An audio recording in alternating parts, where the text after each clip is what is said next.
नमस्कार, यो समाचारमा स्वागत छ। म शशि नेपाल। म अपेक्षा तिमिल सेना। सुरु गरौं अहिलेसम्मका प्रमुख समाचारबाट।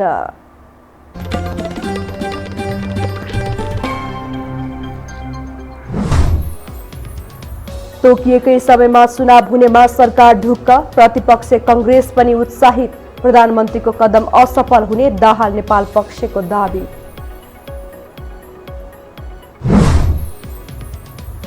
न्यायालयप्रति आन्दोलनको धम्की गलत भएको कानुनविदको भनाई। आफ्नो पक्षमा फैसला आउनेमा प्रधानमन्त्री ढुक्क रहेको केहीको प्रतिक्रिया। प्रधान न्यायाधीश जबरा र प्रधान सेनापति थापा बीच सर्वोच्च अदालतमा भेट। संसद विघटन विरुद्धको फैसला आउनु अघिको भेट अर्थपूर्ण।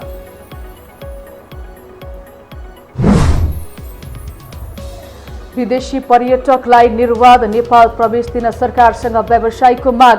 रोक्नुपर्ने र शर्त राख्नुपर्ने कारण नभएको तर्क। र वैशाख दोस्रो सातादेखि पहिलो फ्रेन्चाइज फुटबल लिग हुने। नेपाल सुपर लिग प्रतियोगितामा प्रदेशका 7 टिम सहभागी।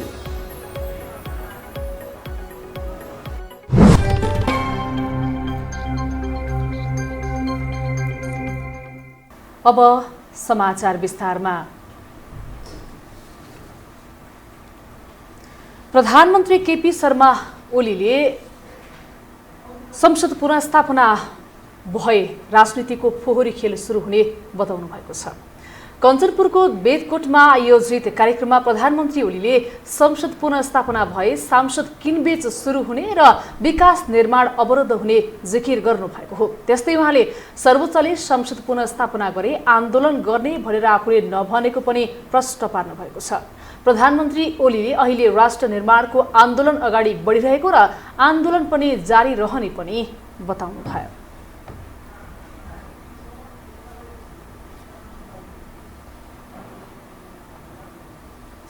प्रतिनिधि सभा विघटन विरुद्धको सर्वोच्च अदालतमा परेको मुद्दाको फैसला नहुँदा सरकार चुनाव हुनेमा ढुक्क देखिएको छ।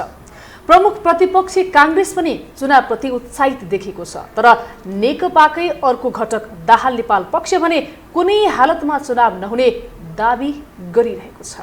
एक रिपोर्ट। प्रतिनिधि सभा विघटन विरुद्ध परेको मुद्दाको बहस संवैधानिक इजलासमा केही दिन अघि मात्र सकिएको छ।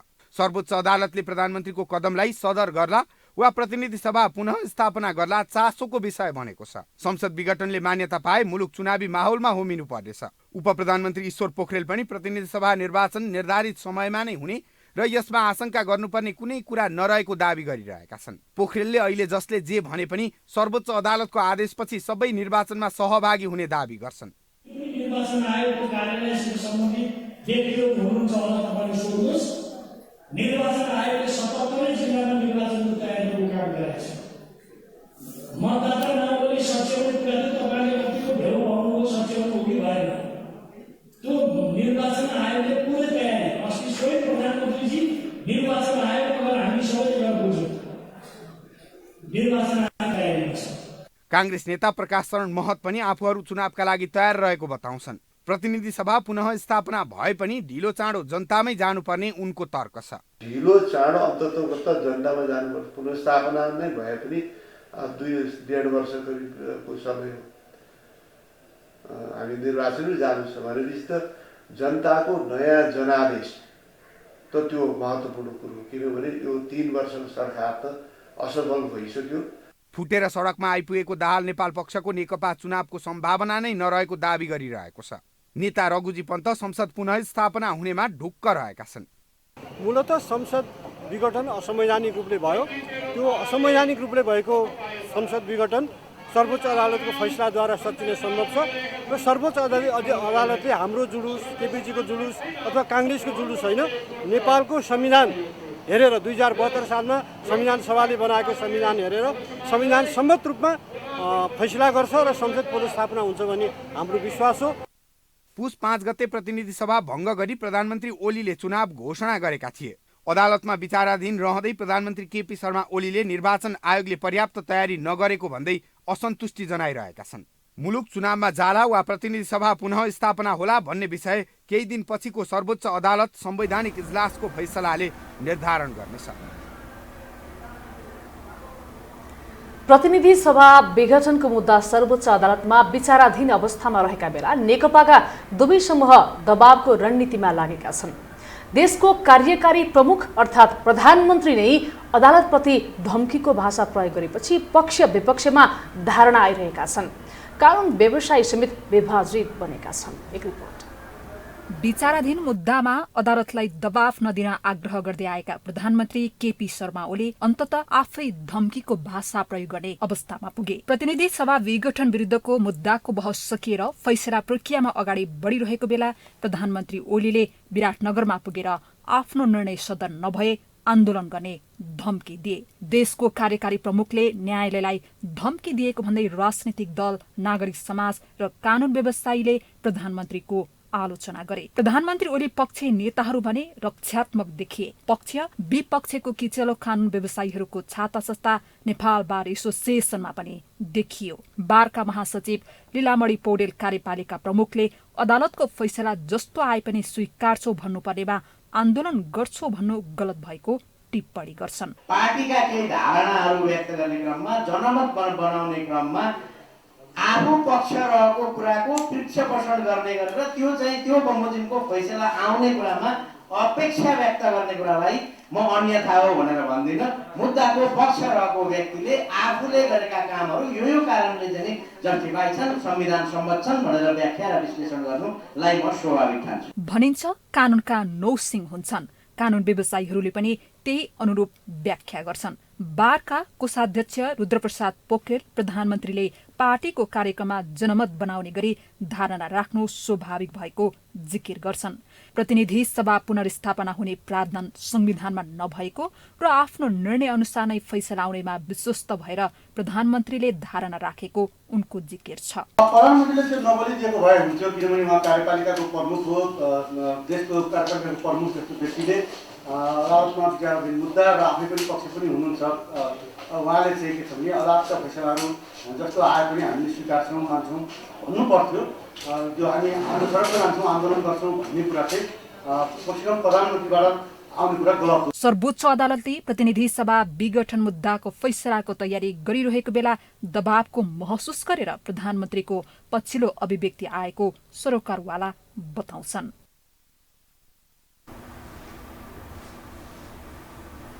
प्रधानमन्त्री केपी शर्मा ओलीले गरेको संसद विघटनको विरोधमा दिनहुँ प्रदर्शन भइरहेका छन्। काठमाडौँमा आज दाहाल नेपाल पक्षका विद्यार्थीले अलि फरक शैलीमा विरोध प्रदर्शन गरेका छन्। एक रिपोर्ट।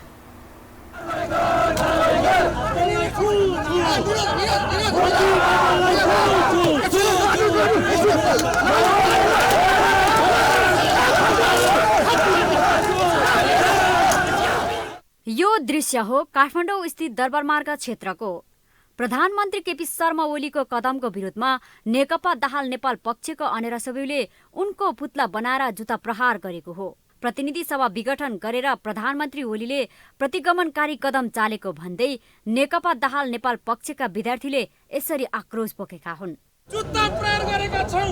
प्रतिगमन सचेर र प्रतिगमनका मध्यरहरूले यस्ता प्रकारका प्रश्नहरू देखाउँदै जाने हो भने हामी रियल प्रतिगमनका मध्यरहरूलाई जुत्ता लगाउन पछि पर्दैन।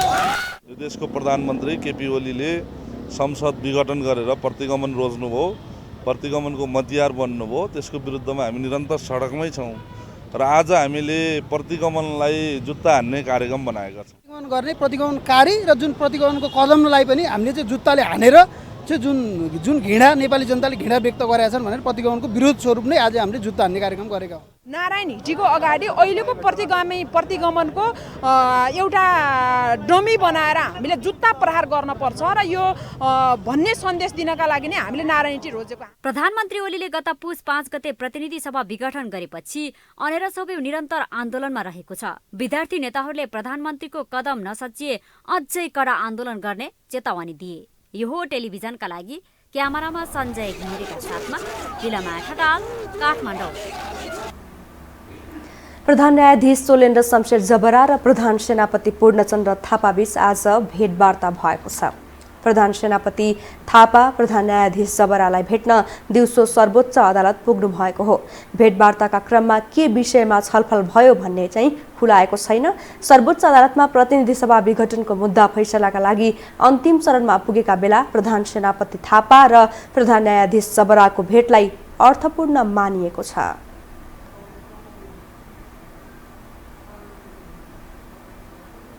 हामीसँग समाचार बाँकी नै छन्, अहिलेलाई विश्राम।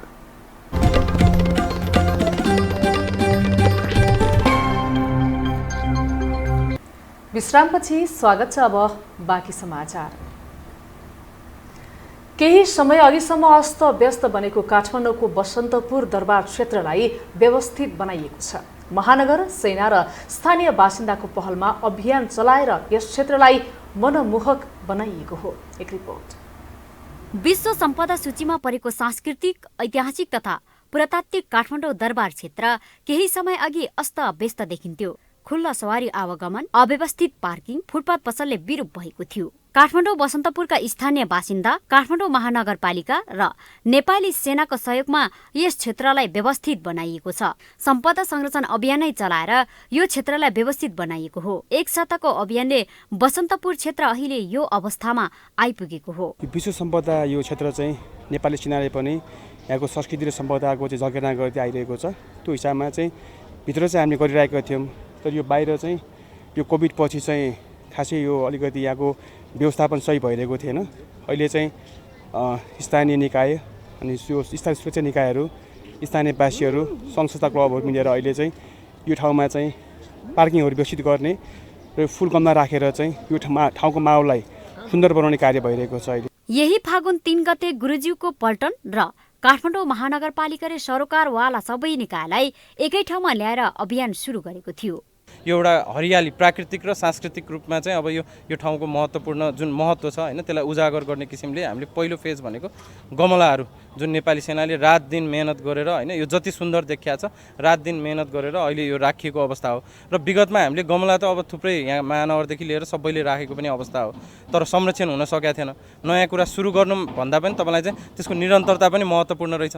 त्यो कारणले गर्दा अहिले अब जस्तो पानी हाल्नेदेखि लिएर यसको संरक्षण गर्ने अब कति अभिभारा त अब जस यहाँको स्थानीय व्यवसायले पनि मतलब एउटा आफ्नो चाहिँ होइन भावनात्मक रूपमा चाहिँ यसमा हेर्नुपर्ने कुराहरू उहाँहरूले पनि दायित्व लिइदिनु भएको छ।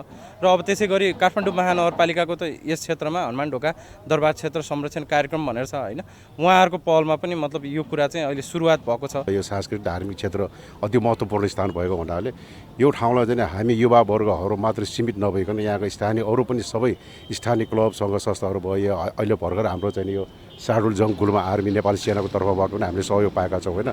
यो क्षेत्रलाई जसरी भए पनि यसलाई चाहिँ एकदम विकसित गरेर एकदम विकास गरेर यो ठाउँलाई राम्रोसँग हामीले यथावत सञ्चालन गरौँ। धेरै राम्रो हो यो, आजभन्दा धेरै अगाडि हुनुपर्ने चिज हो, तर यसले गर्दाखेरि धेरै चिजमा चाहिँ यो पर्यटन सम्बन्धी यहाँको विश्व सम्पदा सम्बन्धी एकदम राम्रो व्यवस्थित भएको छ। यस्तै गरी चाहिँ यहाँदेखि माथिसम्म पनि र अरू क्षेत्र पनि यो गऱ्यो भने धेरै राम्रो हुन्छ। दरबार क्षेत्र संरक्षणका लागि अहिले नेपाली सेना, नेपाल प्रहरी, नगर प्रहरी, पर्यटन, पुरातत्व विभाग, सम्पदा अभियन्ता र स्थानीय लगायत लागि परेका छन्। विश्व सूचीकृत भित्र परेको बसन्तपुर क्षेत्रलाई थप आकर्षण बनाउन थालिएको छ। यो हो टेलिभिजनका लागि क्यामेरामा सञ्जय घिमिरेका साथमा लीलामाया ठटाल, काठमाडौँ। व्यवसायीले पर्यटन क्षेत्रप्रति अनुदार रहेको भन्दै सरकारको आलोचना गरेका छन्। सबै क्षेत्र खुल्ला भइसकेको सन्दर्भमा विदेशी पर्यटकलाई रोक्नु गलत भएको उनीहरूको तर्क छ। एक रिपोर्ट। व्यवसायीले सबै व्यापार व्यवसाय खुला भइसक्दा पनि सरकारले पर्यटन क्षेत्र खुला नगरेको भन्दै असन्तुष्टि जनाएका छन्। उनीहरूले देशमा दिनहुँ सभा, विरोध, जुलुस भइरहँदा कोरोना संक्रमणको जोखिम नहुने तर विदेशी पर्यटक आउँदा जोखिम हुने कुरा हास्यास्पद भएको बताएका हुन्। ट्रेकिङ एजेन्सीज एसोसिएसन अफ नेपालका अध्यक्ष Khum Bahadur Subedi PCR report negative भएका र कोभिड खोप लगाएर नेपाल आउने पर्यटकलाई निर्बाध घुम्न दिन माग गर्छन्। पीसीआर र भ्याक्सिन अहिले सुरुवात भइसकेको अवस्थामा त्यसको आधारमा विदेशी पर्यटकलाई नेपाल आउन दिनुस् भनेका छौँ। 5 डेजको क्वारेन्टिनलाई चाहिँ हटाइदिनुस् भनेका छौँ र हामीले सिम्पल हिसाबबाट चाहिँ हाम्रो आफ्नो माग राखेका छौँ र सेफ्टी प्रोटोकलको आधारमा हामी आफ्नो सर्भिसहरू दिन्छौँ भनेर एकदम विनम्रतापूर्वक नेपाल सरकारलाई भनेका छौँ, तर यसमा वास्तवमा कुनै पनि सुनवाई भएको अवस्था छैन। Nepal association of tour and ट्राभलका अध्यक्ष अच्युत गुरागाई पटक पटक आफ्ना माग राख्दा समेत सरकारले सुनवाई नगरेको गुनासो गर्छन्। उनले 72 घण्टाको PCR रिपोर्ट लिएर आउने विदेशी पर्यटकलाई अनिवार्य 5 दिन क्वारेन्टाइनमा बस्नुपर्ने प्रावधान हटाउन सुझाव दिन्छन्। 72 घण्टाको PCR रिपोर्ट लिएर आउने विदेशी पर्यटकहरूलाई हरूका हकमा 5 दिनसम्म अनिवार्य क्वारेन्टाइनमा बस्नुपर्ने प्रावधान हटाउनु पर्ने, अनलाइन र अराइभल भिसा तथा विदेशी स्थित नेपाली दूतावास वा नियोगहरूबाट भिसाको व्यवस्था पूर्ववत रूपले गराउनु पर्ने। गुरागाईले कोरोना संक्रमणका कारण सबैभन्दा बढी क्षति पुगेको पर्यटन क्षेत्रका व्यवसायीले अहिलेसम्म पुनर्कर्जा कोषको सुविधा नपाएको गुनासो गरे। सरकारले राहतको रूपमा कोष निर्माण गरे पनि पहुँच हुनेहरूले मात्रै सुविधा पाएको व्यवसायीको भनाइ थियो। अब बाँकी समाचार। मेलम्ची खानेपानीको 26.5 किलोमिटर सुरुङमा पानी भर्न थालेर परीक्षण सुरु गरिएको छ। खानेपानी मन्त्री मणिचन्द्र थापाले आज सुरुङ स्थलमा पुगेर कन्ट्रोल कक्षको स्विच थिचेर परीक्षणको सुरुवात गर्नुभएको हो। आवश्यक सम्पूर्ण प्राविधिक काम पूरा गरेसँगै पानी हालेर परीक्षण थालिएको हो।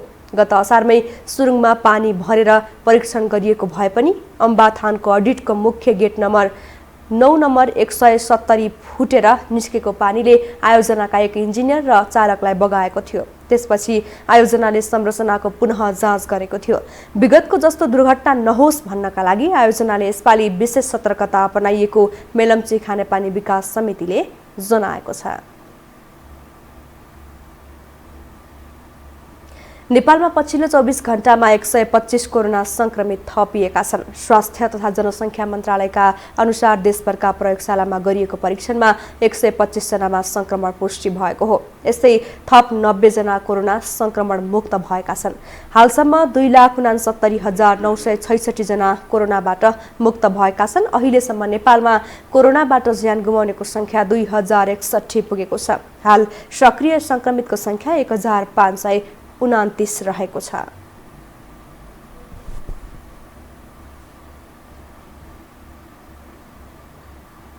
अब पालो आर्थिक समाचारको।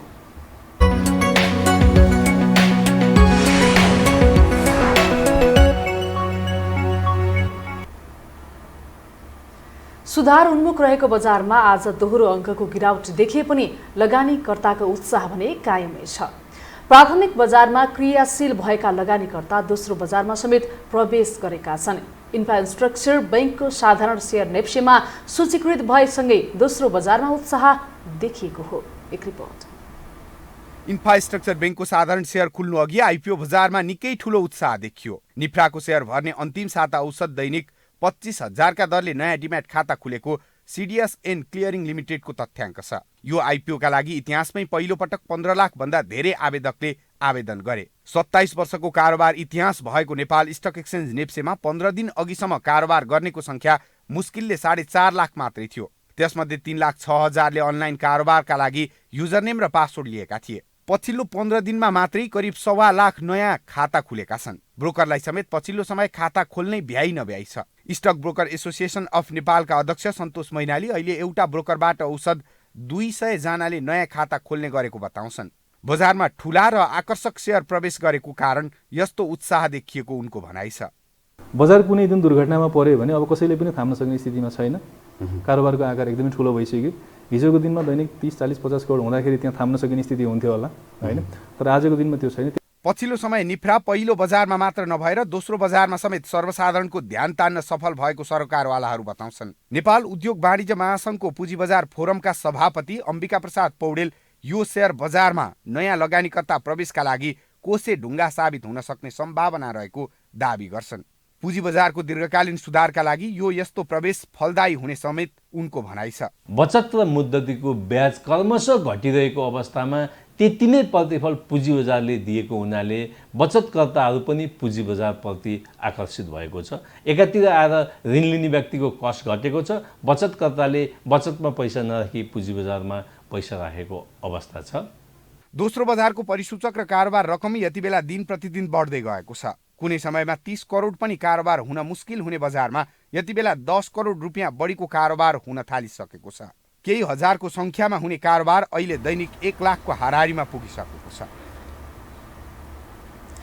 कृषि उत्पादनलाई प्रोत्साहन गर्ने उद्देश्यका साथ राष्ट्रिय खाद्य बैंक स्थापना भएको छ। 2 अर्बको लागतमा स्थापना भएको बैंकले हरेक प्रकारका खाद्यान्न उत्पादनदेखि बजारीकरण तथा होम डेलिभरीसम्मका काम गर्नेछ। बैंकले 7 प्रदेशमा जग्गा भाडामा लिएर खाद्यान्न, फलफूल, हरियो तरकारी, माछा, मासु, दही, दूध, अण्डा सहित नगदे बालीदेखि जडीबुटीसम्म आफै उत्पादन गरेर बिक्री वितरण गर्ने उद्देश्य लिएको छ। बैंकमा अहिले 250 युवा आबद्ध भएका छन्।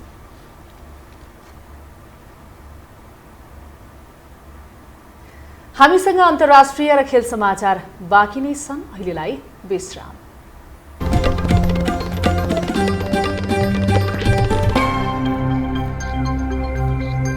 विश्रामपछि स्वागत छ। अब पालो अन्तर्राष्ट्रिय समाचारको।